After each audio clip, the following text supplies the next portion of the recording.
లేదా మిమ్మల్ని మీరు హీల్ చేసుకోవాలంటే చాలా ఇంపార్టెంట్ పాయింట్, ఏదో ఒక విధమైన సర్వీస్ మీరు కల్పించుకోండి. ఏదో ఒక విధమైన సర్వీస్, లేకపోతే హీలింగ్ డిలే అయిపోతుంది.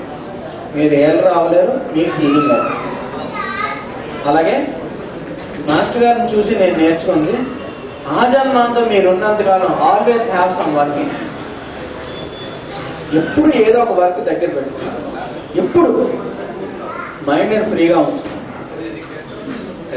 రేపు నేను ఖాళీ అనేది ఉండవు, మీ ఎదురుగా ఒక వర్క్ మాత్రం ఉన్నా. నేను 3 సూత్రాలు చెప్పాను. ఫస్ట్ సత్సంగం, వర్క్ అట్ హ్యాండ్, సర్వీస్.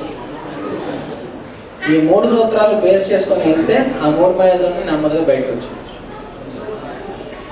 అప్పుడు మాస్టర్స్ వారు ఇచ్చిన ఎనర్జీని ఈ ఫిజికల్ బాడీ రిసీవ్ చేసుకోవడానికి, హయ్యర్ బాడీ రిసీవ్ చేసుకోవడానికి మనకు అవకాశం ఉంది. స్వస్తి ప్రజాభ్య పరిపాలయంతాం న్యాయేన మార్గేణ మహీ మహిషా బ్రాహ్మణేభ్య శుభమస్తు నిత్యం లోకా సమస్తా సుఖినో